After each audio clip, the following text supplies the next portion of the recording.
Mapagpalang araw po sa ating lahat. So bago po tayo magsimula, tayo pong lahat ay yumuko at manalangin. Dakila at mahabagin naming Amang Diyos na sa amin po ay nagligtas. Panginoon, kami po ay labis na nagpapasalamat dahil po sa kaligtasang ipinagkalap niyo po sa amin.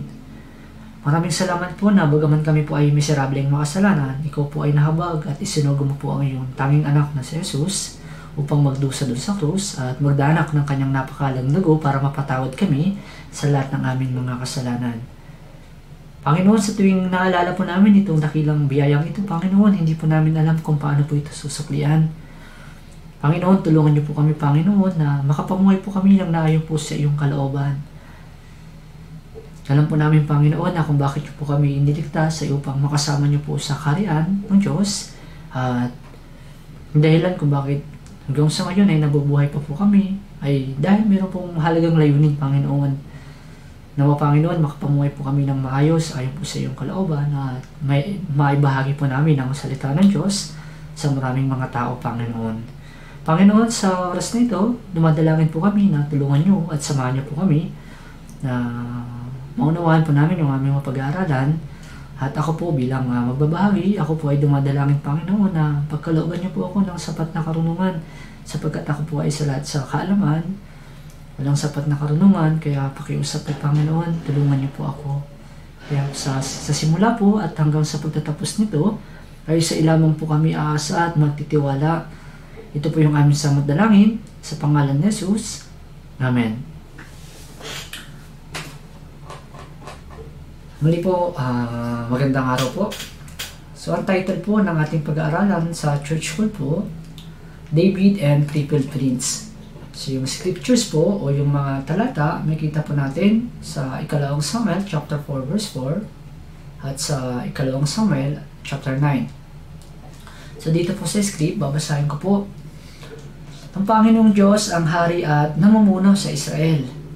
Subalit, hindi siya itinuring ng mga Israelita bilang hari. Kaya nga yung mga Israelita, nung panahon ng hukom, humingi sila ng pisikal na hari kay Samuel gaya ng mga ibang mga bansa. So kahit binalaan po sila ng Diyos patungkol po sa hari na mamumuno sa kanila, hindi sila nakinig.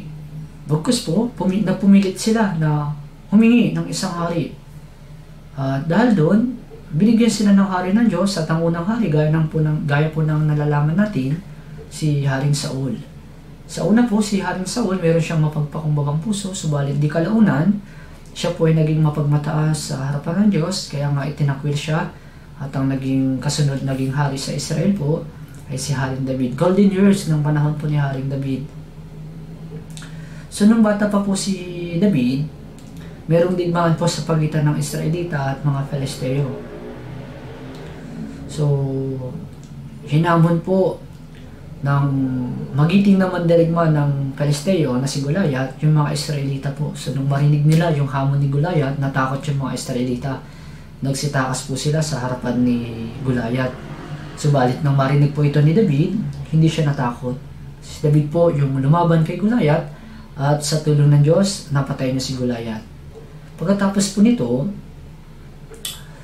si Saul po ay merong isang anak, si Jonathan.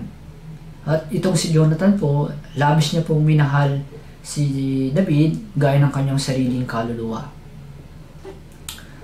Dahil po sa inggit ni Saul kay David, so itinuring ni Saul na kaaway si David. Subalit si Jonathan po, siya yung tumutulong kay David para makatakas siya dun sa mga pakana ni Saul kay David. So dito, nung sila po ay nasa ilang, gumawa po sila ng tipanan, si David at saka si Jonathan. At si Jonathan po, humingi siya ng request kay David. Dito po makikita natin sa unang Samuel chapter 20 verse 14 hanggang 15, babasahin ko po.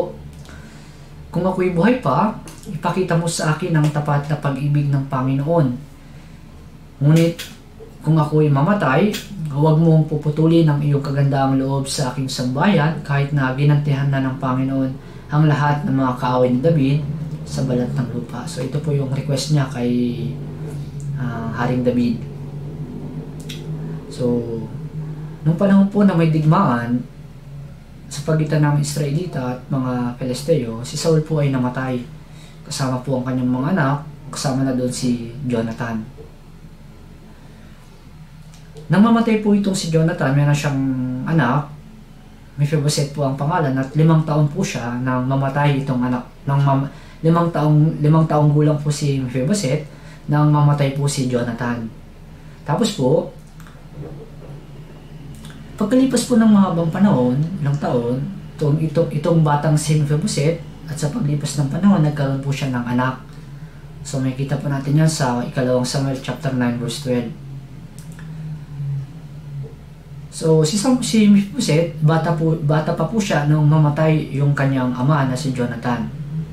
Tapos po, sa 2 Samuel chapter 9 verse 12, may kita natin na meron na siyang anak doon.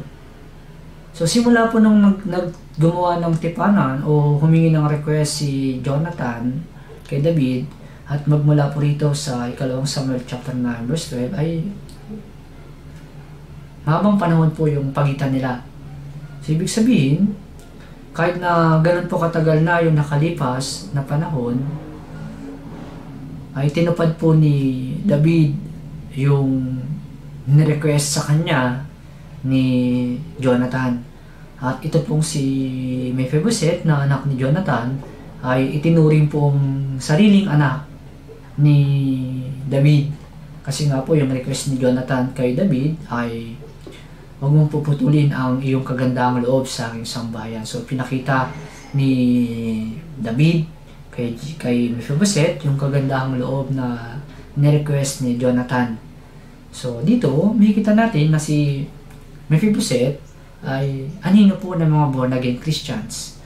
At si Haring David naman po ay anino siya ng Panginoong Hesukristo. So makikita natin dito yung sa makita po natin sa buhay po ni Mephibosheth at sa buhay ni David, tayo at ang Panginoong Jesus. So si Mephibosheth po ay kabilang sa pamilyang nararapat po sa pagkawasak. Bakit? Galing po siya sa lahi ni apo siya ni Saul na kaaway ni David. So subalit po sa pamagitan po ng kanyang ama at ni David sa pagitan po ng tipanan po nila, itong si Mephibosheth na karapat-dapat sa pagkawasak, ngayon po ito po ay napalitan ng pagiging sariling anak ni Haring David. So salit na marapat siya sa pagkawasak, subalit nakatanggap siya ng kabutihan mula po dito kay Haring David. So si Mephibosheth, kumakain siya sa hapag ni Haring David gaya ng anak ng hari. So tayo po ay ipinanganak na makasalanan na nararapat sa parusa. Doon po sa walang hanggang pagwasak sa impyerno. Subalit po dahil sa biyaya ng Diyos, tayo po ay naligtas, tayo po ay naging mga anak ng Diyos, at ngayon po meron na tayong pag-asa na makakapasok po sa karaya ng Diyos. Dito po sa Efeso, chapter 2, verse 1 hanggang 6, ito po yung kondisyon natin, ito yung kalagayan natin noon bago ng ating kaligtasan. Kayo nooy mga patay sa inyong mga pagsalangsang at mga kasalanan na dati ninyong nilakaran. Ayon sa lakad ng sanlibutan ito, ayon sa pinuno ng kapangyarihan ng himpapawid ng Espiritu na ngayon ay gumagawa sa mga anak ng pagsuway. Tayong lahat ay dating nabuhay sa gitna ng mga ito sa mga pagnanasa ng laman na ating ginagawa ang mga nais ng laman at pag-iisip, at tayo na ay katutubong mga anak ng kaputan, gaya naman ng iba. Ngunit ang Diyos, palibhas ay mayaman sa awa, dahil sa kanyang malaking pag-ibig sa atin, maging noong tayo ay mga patay sa pamagitan ng ating mga pagsuway, binuhay niya tayo kay Kristo. Sa pamagitan ng biyaya, kayo'y naligtas, at tayo'y muling binuhay na kasama niya, at pinupong kasama niya na sangkalangitan kay Kristo Jesus. Sabi tayo noon ay mga patay dahil sa ating mga pagsalangsang at mga kasalanan. Itong kondisyon natin ito, tayo po ay nararapat lamang sa walang hanggang pagkawasak sa impyerno. Subalit dahil po sa biyaya ng Diyos, sabi po dyan sa verse 6, tayo muling binuhay na kasama niya. Dahil po sa biyaya ng Diyos, tayo pinaupong kasama niya sa sangkalangitan. Ito rin po yung nangyari kay Mephibosheth. Noon malayo siya kay David, pero po nung napunta siya doon sa karihan, siya po ay pinaupo doon sa hapag ni David na kumakain kasama ni David na parang sariling anak ni David. So, gaya po na sinabi ko, tayo po noon ay mga patay dahil sa ating mga pagsalangsang at mga kasalanan. Pero dahil po sa habag ng Diyos, dahil po sa biyaya ng Diyos, dahil ang Diyos ay mayaman sa awa, dahil sa kanyang malaking pag-ibig sa atin, kahit anong tayo mga patay dahil sa ating mga pagsuway, sabi po dito, binuhay na tayo kasama ni Kristo sa pamamagitan ng biyaya, tayo ay naligtas. Sa pamamagitan po ng dugo na Jesus Christ, tayo po ay naging mga anak ng Diyos. Kaya kapag iniisip natin ito, itong dakilang pag-ibig na ito, ang kailangan po natin gawin ay kailangan nating magpasalamat sa biyaya ng Diyos. Ang Christian life po, ito po yung pagpupuri at pagpapasalamat sa biyaya po ng Diyos. Kaya sa tuwing naalala natin itong biyaya ng Diyos na ito, tayo po ay napupuno ng pagpapasalamat at nagnanais tayo na mabuhay ayon po sa kalooban ng Diyos. Bagaman hindi natin kayang suklian itong biyayang ito, pero meron tayong puso, gaya ng sinabi sa awit 116 verse 12, ano yung aking isusukli sa lahat niyang kabutihan sa akin. So dito, sa script po, Mephibosheth was lame. So dahil nga po si Mephibosheth, nung namatay yung kanyang ama, itinakas siya ng kanyang yaya, tapos nahulog po siya at napila yung kanyang mga paa. Ito sa ikalawang Samuel chapter 4 verse 4, si Jonathan na anak ni Saul ay may isang anak na pilay ang mga paa. Siya ay 5 taong gulang nang dumating ang balita tungkol kina Saul at Jonathan mula sa Israel. Kinuha siya ng kanyang yaya at tumakas, at habang siya ay nagmamadali sa pagtakas, siya ay nahulog at napilay. Ang kanyang pangalan ay Mephibosheth. So yung dalawang papo ni Mephibosheth ay pilay. Nung 5 taong gulang pa lamang po siya. So dito si Mephibosheth, dahil napila siya, hindi siya makalakad. So, gaya na sinabi ko, yung parehong dalawang paa ni Mephibosheth ay pilay, kaya hindi niya magawang makalakad po.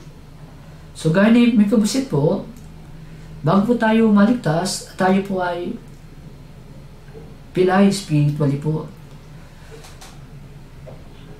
Kaya, hindi natin magawang makapamuhay ng maayos sa harapan ng Diyos. Kung titignan natin doon sa Gawa chapter 3, meron po doon isang lalaking lang po na nakaratay araw-araw, dinadala po nila yun araw-araw doon po sa pintuan ng templo upang manghingi ng limos doon sa mga taong pumapasok sa templo. At nang makita po siya ni Pedro, umaasa itong lumpong ito na bibigyan siya ni Pedro. Pero ang sinabi ni Pedro sa kanya, wala akong pilak at gintong, ngunit ang sa akin ay siya kong ibinibigay sa iyo. Sa pangalan ni Jesucristo ng taga Nazaret, tumayo ka at lumakad. Dahil po doon sa salita na sinabi ni Pedro sa kanya, agad pong lumakas itong pilay na ito, yung kanyang bukong-bukong po. Tapos, yung paa niya, nakatanggap ng kalakasan. Tapos, kung makikita natin doon, kasama niya na sila Pedro. Tapos, naglalakad. Tapos, nagpupuri sa Diyos. So, yung lalaking po ngayon ay kagaya po natin.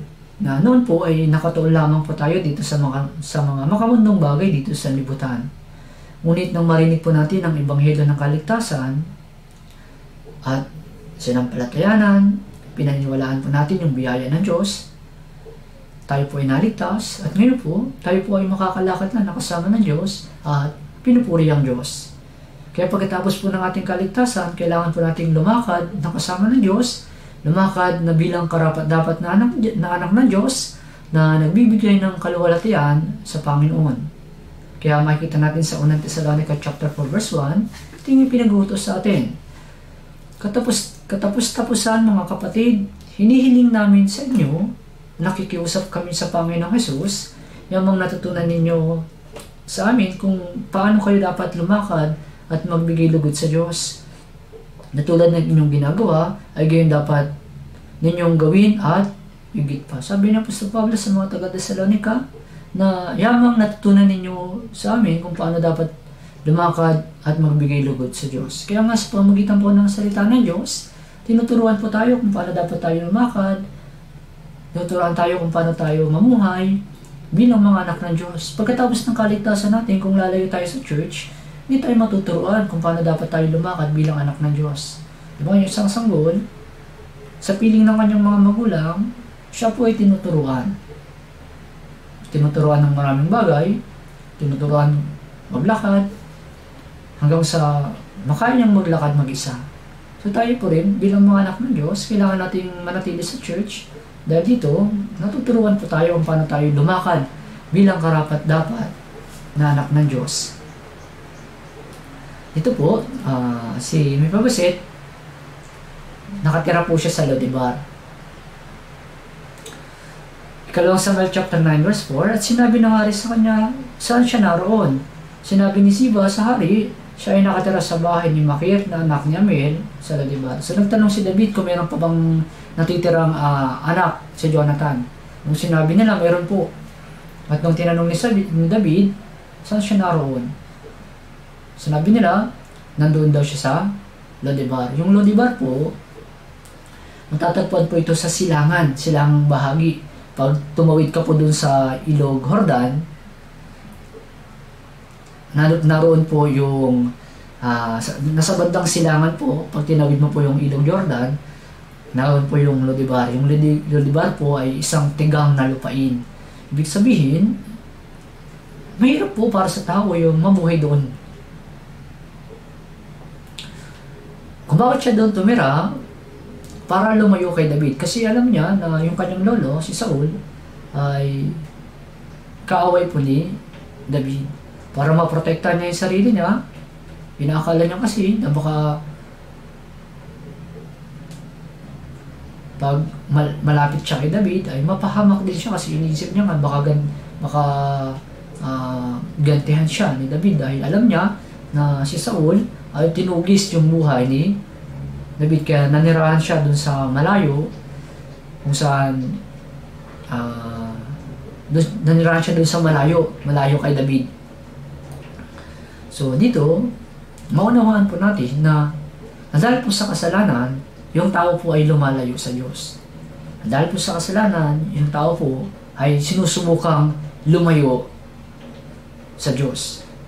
So halimbawa po si Adan, nung nagkasala po siya, nung ginawa niya po yung ipinagbabawal ng Diyos na huwag kakainin, yung ipinagbabawal na bunga ng pagkakilala ng mabuti at masama, nung kinain po niya ito, natakot po siya at nagtago.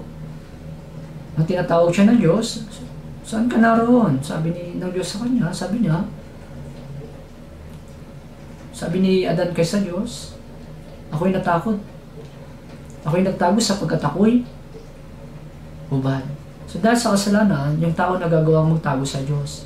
Gaya ng alam natin, wala tayong may tatago sa Diyos. Sinisikap ng tao na lumayo sa Diyos, magtago sa Diyos dahil sa mga kasalanan. Dito sa Isaiah 59 verse 2, ngunit pinaghiwalay ng inyong mga kasamahan kayo at ng inyong Diyos, at ang inyong mga kasalanan ay siyang nagkubli ng kanyang mukha sa inyo, ano ba't siya hindi nakikinig? So yun nga yung inaalala ni Mephibosheth na dahil sa iringan ni David at ni Saul, kaya lumayo siya kay Haring David na nag-aakala na baka siya yung mapagbuntungan ng galit ni Haring David. Pero si David, hindi ganoon. Sa katunayan, nais ipakita ni David kay Mephibosheth yung kabutihan na hinihingi ni Jonathan. Ngayon po, nung nalaman ni David na si Mephibosheth ay nasa Lo-debar, ay pinasundo niya po ito at dinala sa hari. Doon sa bahay ng hari, doon sa kaharian. So mula sa Lo-debar, patungo sa bahay ng hari. Ikalawang Samuel chapter 9 verse 4 hanggang 6. At sinabi ng hari sa kanya, saan siya naroon? Sinabi ni Siba sa hari, siya ay nasa bahay ni Makir na anak ni Amiel sa Lo-debar. Kaya nagsugo si Haring David at ipinakuha siya sa bahay ng Makir na anak ni Amiel mula sa Lodibar. Si Mephibosheth na anak ni Jonathan na anak ni Saul ay pumaroon kay David. Nagpatira pa sa kanyang harap at nagbigay galang at sinabi ni David, Mephibosheth, siya sumagot, ako ang iyong lingkod. So si Mephibosheth po hindi siya kusang pumunta dun sa bahay ng hari, dun sa kaharian ni David. Nagsugo si David ng tauhan niya para ipakuha o sunduin si Mephibosheth dalhin kay David. Tayo po ay makasalanan. Sa pamamagitan po ng katwiran natin, sa pamamagitan ng mga gawa natin, ay hindi po natin makakaya o hindi po tayo maaaring makapunta ng langit gaya sa pamamagitan po ng mga pagsisikap natin. Kung makikita natin sa Galatia, di ba? Walang itinuturing na ganap sa pamamagitan ng mga gawa ng kautusan. So, hindi natin kaya makapunta ng langit gamit yung mga pagsisikap natin. Pero po dahil po sa biyaya ng Diyos, nang isinugo ng Diyos ang kanyang bugtong na anak dito sa sanlibutan upang mamatay doon sa krus at para tubusin tayo sa lahat ng ating mga kasalanan. Gaya ni David, nagsugo siya ng tao para sunduin si Mephibosheth doon sa Lodibar at dalhin doon sa kaharian. Kasi hindi magagawang makapunta ni Mephibosheth doon sa bahay ng hari. Sapat takot siya. Pagkatapos po, tayo din, gamit yung mga pagsisikap natin, hindi natin kayang makapunta ng langit. Kaya ngayon yung Diyos, isinugo niya yung bugtong niyang anak, si Jesus, para mamatay dun sa krus. At dahil sa biyaya ng ating sinampalatayanan po, yung biyaya ng Diyos, ngayon po ay meron na tayong kakayahang makapunta dun sa langit. Dito sa 1 John chapter 4 verse 9 hanggang 10, dito nahayag ang pag-ibig ng Diyos sa atin, sapagkat sinugo ng Diyos ang kanyang bugtong na anak sa sanlibutan, upang tayo mabuhay sa pamamagitan niya. Narito ang pag-ibig, hindi sa tayo'y umibig sa Diyos, kundi siya ang umibig sa atin, at sinugo ang kanyang anak na pantubos sa ating mga kasalanan.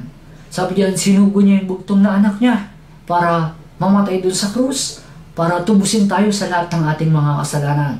Kung titignan nyo sa verse 19, tayo umiibig sapagkat siya ang unang umibig sa atin. Siya ang unang umibig sa atin. Hindi natin kayang magawang ibigin ng Diyos. Kaya, ang ginawa ng Diyos, siya muna yung umibig sa atin. At dahil inibig tayo ng Diyos, magagawa na natin siyang ibigin. Ipinakita ng Diyos itong pag-ibig na to, pinatunayan ng Diyos ang pag-ibig na ito nung mamatay siya dun sa krus. Kaya kung titignan natin sa Roma chapter 5 verse 8, subalit pinatutunayan ng Diyos ang kanyang pag-ibig sa atin na noong tayo mga makasalanan pa, si Kristo ay namatay para sa atin. Sabi diyan, pinatutunayan ng Diyos ang kanyang pag-ibig sa atin. Pinatunayan ng Diyos ang kanyang pag-ibig sa atin doon sa krus.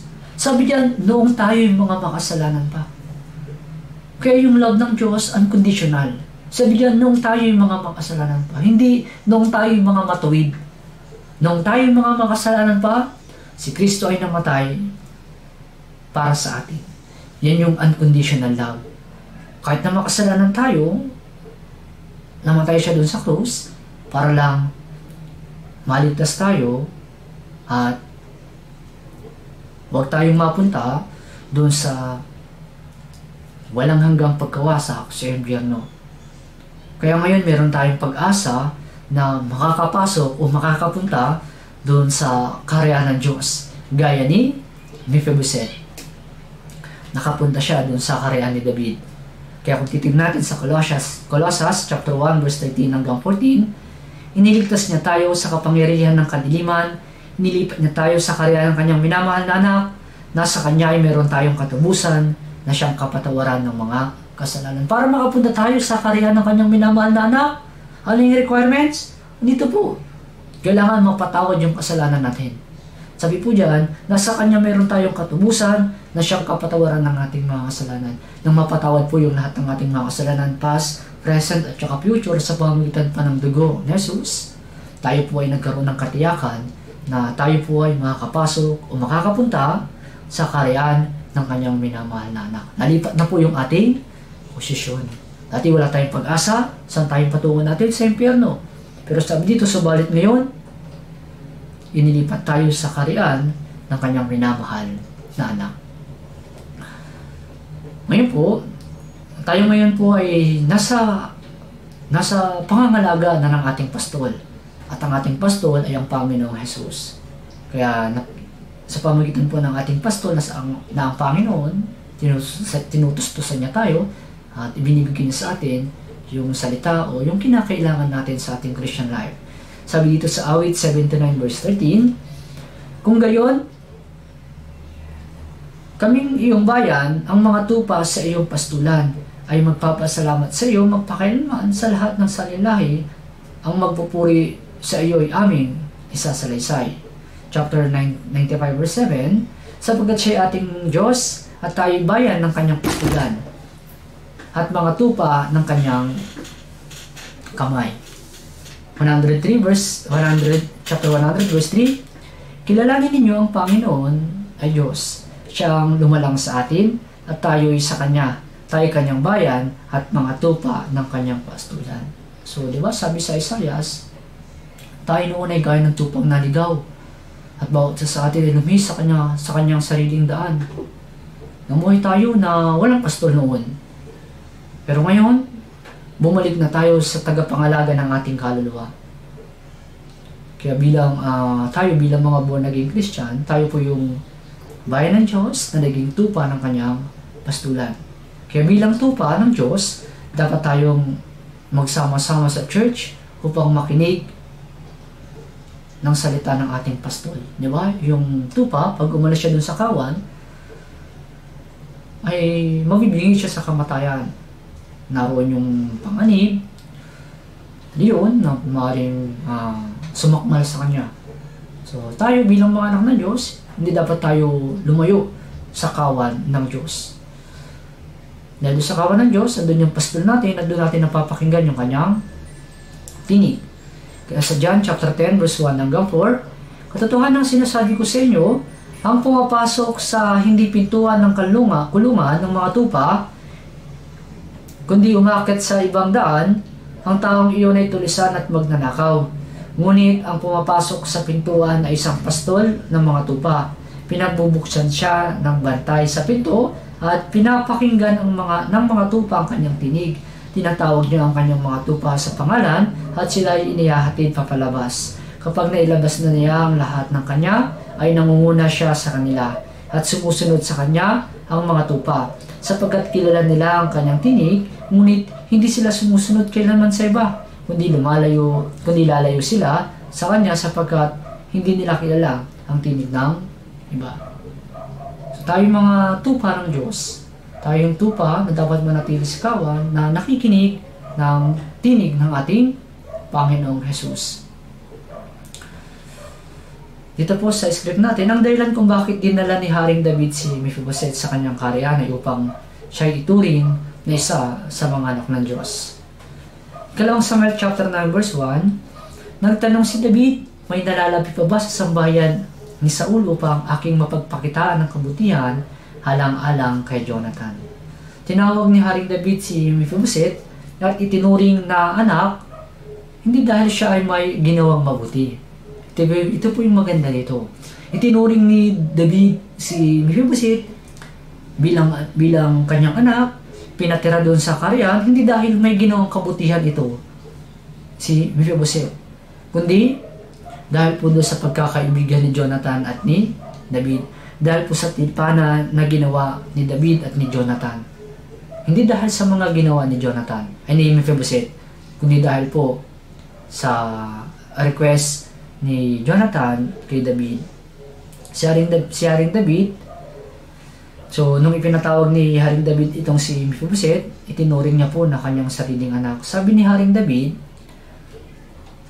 upang pagpakitaan ko ng kabutihan alang-alang kay Jonathan. Diba? Alang-alang kay Jonathan. Hindi alang-alang kay Mephibosheth. So, ito ang biyaya na kahit walang ginawang mabuti si Mephibosheth upang makatanggap ng biyaya mula kay Haring David, nais ni Haring David na magpakita ng kabutihan kay Mephibosheth alang-alang kay Jonathan. Gaya po natin, tayo ay mga makasalanan at wala tayong anumang ginawa upang makatanggap ng biyaya. Ngunit dahil sa biyaya ng Diyos, tayo ay nakatanggap ng maluwalhating biyaya ng Diyos. Wala tayong anumang ginawa. Walang hiningi sa atin ng Diyos. Walang hiningi anuman sa ating mga kamay para tanggapin itong biyayang ito. Libre po nating tinanggap itong biyayang ito. Ang biyaya at kabutihan po ay binibigay sa mga hindi nararapat tumanggap ng anuman. Sa mga hindi dapat na tumanggap ng biyaya, gaya po natin. Hindi tayo dapat sa biyayang ito. Bakit? Dahil makasalanan po tayo. Pero dahil po sa biyaya po ng Diyos, dahil po sa habag sa atin ng Diyos, sapagkat sa biyaya kayo'y naligtas, sabi po. Kaya kung titignan natin sa Efeso chapter 2 verse 8, sapagkat sa biyaya kayo'y naligtas sa pamamagitan ng pananampalataya, at ito hindi sa pamamagitan ng inyong sarili, ito'y kaloob ng Diyos. Wala tayong anumang ginawa, di ba? Tanging sa pananampalataya lamang po. Yung pananampalataya po natin, yung nagsilbing kamay natin para tanggapin itong biyayang ito. Nang nanampalataya tayo doon sa ginawa ng Diyos, ni Jesus doon sa krus, sabi sa Pedro, di ba, na inyong tinatanggap ang bunga ng inyong pananampalataya, ang kaligtasan ng inyong kaluluwa. Kaya nga wala tayong may pagmamalaki sa harapan ng Diyos, sapagkat wala tayong ginawa upang matanggap ang biyayang ito. Tayo ay naligtas sa pamamagitan ng biyaya, sa pamamagitan ng pananampalataya, hindi sa pamamagitan ng ating mga gawa. Ito ay binigay na libre ng Diyos. Kaya nga kailangan magpasalamat tayo sa biyayang ito. Ulitin ko po, yung Christian life, ito po yung buhay na nagpapasalamat at nagpupuri sa biyaya ng Diyos. Ay itong biyayang ito na ipinakita ni David kay Mephibosheth, ito po ay galing sa Diyos. Sabi ni David, kabutihang mula sa Diyos, hindi mula sa akin, sabi ni David. May kita po natin yan sa 2 Samuel chapter 9 verse 3. Sinabi ng hari, mayroon pa bang nalalabi sa sambahayan ni Saul upang siya ay mapagpakitaan ko ng kabutihan ng Diyos? At sinabi ni Siba sa hari, mayroon pang isang anak si Jonathan, pilay ang kanyang mga paa. Sabi diyan, upang mapagpakitaan ko ng kabutihan ng Diyos. Ang lahat po ng kabutihan ay nanggagaling po sa Diyos. Kaya alam ni David na sinabi niya, upang mapagpakitaan ko ng kabutihan ko mula sa Diyos, hindi mula sa akin, sabi ni David, mula sa Panginoon. Kaya tayo bilang mga ligtas, kapag nag-evangelize din po tayo, dapat din po nating ipakita itong kabutihang ito na mula sa Diyos. Hindi mula sa atin, kundi mula sa Diyos. Dapat natin ipakita itong kabutihang ito dun sa mga taong mga makasalanan. Kahit sa mga brothers and sisters, kapag tinutulungan natin sila, kapag ginagabayan natin sila, lahat po ginagawa natin ito nang mula sa Diyos, hindi mula po sa atin. Kaya nga dahil sa biyaya, nagagawa natin yung lahat ng mga bagay. Kaya sabi niya Apostol Pablo, lahat ay aking magagawa sa pamamagitan niya na nagpapalakas sa akin. So lahat po ng bagay na ginagawa natin, alam natin na ito ay mula sa Diyos. Ito po, nang gumawa ng tipan si David at Jonathan, ito ay ginawa nila sa harap ng Diyos at sa pangalan ng Diyos. Nanumpa si David sa pangalan po ng Panginoon. Sa 2 Samuel chapter 20 verse 42, at sinabi ni Jonathan kay David, umalis kang payapa. Yamang tayo kapwa sumumpa sa pangalan ng Panginoon na nagsasabi, ang Panginoon ay naglagay sa pagitan natin at sa pagitan ng ating mga anak at ng iyong mga anak, magpakailanman. At siya'y tumayo at umalis at pumasok si Jonathan sa lungsod. So ginawa nila itong itong kasunduang ito sa pangalan ng Panginoon. Kaya sinabi ni Haring David, pagpapakitaan ko ng kabutihan ng Diyos. Ang kabutihang ibinigay sa atin ay ang kabutihang mula sa Diyos. At ang tipan ng Diyos, Dahil sa tipan na ito, sinugo ng Diyos si Jesucristo, at sa pamamagitan ng tipan na ito, tayo po ay naligtas. Tinupad ng Diyos yung kanyang pangako sa atin. Yung plano ng Diyos ng kaligtasan, si Jesus Christ po yung tumupad nito, at yung banal na Espiritu, yung po yung magpapatotoo na tayo'y mga anak ng Diyos, na tayo'y mga ligtas. So dito po sa Isaiah 55 verse 3, ang inyong tenga, inyong ikiling at pumarito kayo sa akin, kayo makinig upang ang inyong kaluluwa ay mabuhay. Ako'y makikipagtipad sa inyo ng walang hanggan ayon sa tapat na kahabagang ipinakita kay David. Sabi dito, kahit wala tayo sa ibang talata, sa ibang verse na makikita natin kasunod nito, kaya sabi niya, kahit lumapit kayo sa akin, kahit wala kayong anuman, sabi ng Diyos. Sabi niya dito, ako'y makikipagtipad sa inyo ng walang hanggan. So ito po yung tipad sa atin ng Diyos, yung buhay na walang hanggan. Dito po, sa talatang ito, mula po dun sa ugat ni Haring David, nagmula po yung ating tagapagligtas, ang Panginoong Hesukristo. Si Hesukristo po, ang isunugo ng Diyos para may sa katuparan yung tipan ng Diyos. Yung kaligtasan na ibinigay sa atin ng Diyos. Dito po gaya ni Mephibosheth, ang tanging magagawa lamang po ni Mephibosheth dito ay magpasalamat at mahalin si David. Gaya natin, wala tayong ginawa para sa kaligtasan natin. Ito ay sa pamagitan ng biyaya ng Diyos, sa pamagitan ng pananampalataya. Tayo po ay naligtas at naging mga anak ng Diyos. Kaya ang tanging magagawa lang po natin ay yung magpasalamat, purihin at mahalin po natin yung Diyos bilang sukli. Sa katunayan, hindi natin kayang suklian. Pero ito po yung pagpapakita natin ng pagpapasalamat sa Diyos. Sa pamagitan ng ating Christian life, purihin natin ang Diyos. Sa pamagitan ng ating Christian life, mahalin natin ang Diyos. Ito lang po yung magagawa natin para sa Panginoon. Ito ay binigay ni David kay Mephibosheth ang lahat ng kanyang pangangailangan. Ikalawang Samuel chapter 9 verse 7, sinabi ni David sa kanya, huwag kang matakot sapagkat pagpapakita kita ng kabutihan alang-alang kay Jonathan na iyong ama. Ibabalik ko sa iyo ang lahat ng lupain ni Saul na iyong ama at ikaw ay palaging kakain sa aking hapag. Si Mephibosheth po ay hindi lamang itinuring ni David na gaya ng anak, kundi si Mephibosheth po ay palagi siyang kumakain doon po sa hapag ng hari. Pagkatapos po, binigay po ni Haring David kay Mephibosheth yung mga nararapat po kay Saul. Sabi po rito, ibabalik ko sa iyo ang lahat ng lupain ni Saul na iyong ama at ikaw ay palaging kakain sa aking hapag. So hindi po alam ni Mephibosheth kung bakit sinasabi ni Haring David dito sa kanya. Nung humarap si Mephibosheth kay David, nagkaroon po ng takot itong si Mephibosheth. Dahil alam niyo po na si David at si Saul ay magkaaway po. Ngunit nang sinabi po ni Haring David sa kanya, huwag kang matakot. Nung sinabi po ito ni Haring David sa kanya, ito po ay mensahe na kagaya ng mabuting balita.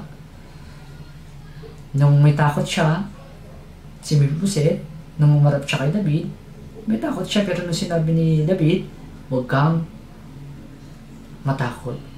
So para kay Mephibosheth, parang ito yung nagkaroon siya ng kapayapaan sa puso niya.